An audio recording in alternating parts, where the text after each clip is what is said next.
Take 207, maybe I'll get this right at some point. So, open up Photoshop, open up a wallpaper. I chose a warm colored wallpaper here.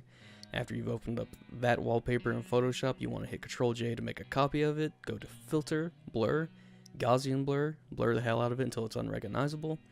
Then open up a nebula texture, Google search nebula, and you'll find something close to this. Whenever you have that open, hit Ctrl A to select all, Ctrl C to copy. Go back over to your Photoshop document. Hit Ctrl V to paste, set that layer to linear dodge add, hit Ctrl J to make another duplicate of that layer, and switch it around with free transform mode, Ctrl T to get into that, and position it to where you want to. Once you have it positioned, erase the hard edges with a soft brush eraser tool. Then select all those layers, merge them, set it back to linear dodge add, go to your fill adjustments layer, down there at the bottom it's a little yin yang sign, and add a curves layer.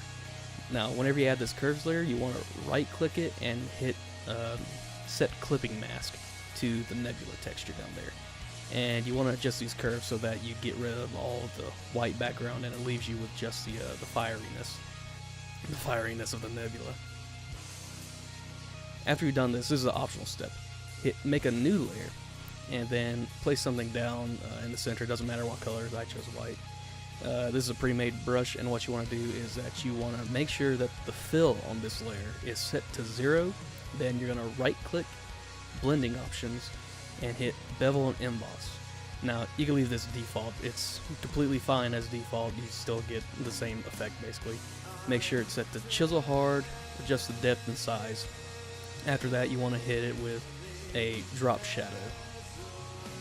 And drop shadow, you want to make sure that use global light is unchecked for drop shadow, and adjust it to where you have a good distance between the shape and the shadow. Gradient overlay, use the default gradient overlay and just set the layers blending mode to overlay or soft light. After you've done that, go back to your create fill adjustment layers, the little yin yang symbol, and select gradient map.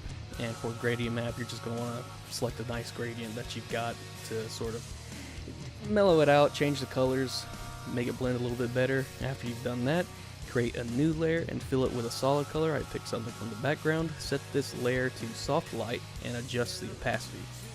And it should help mingle the layers and the colors a little bit more. And that's it, you're done. You have this nice looking wallpaper. Thanks for watching.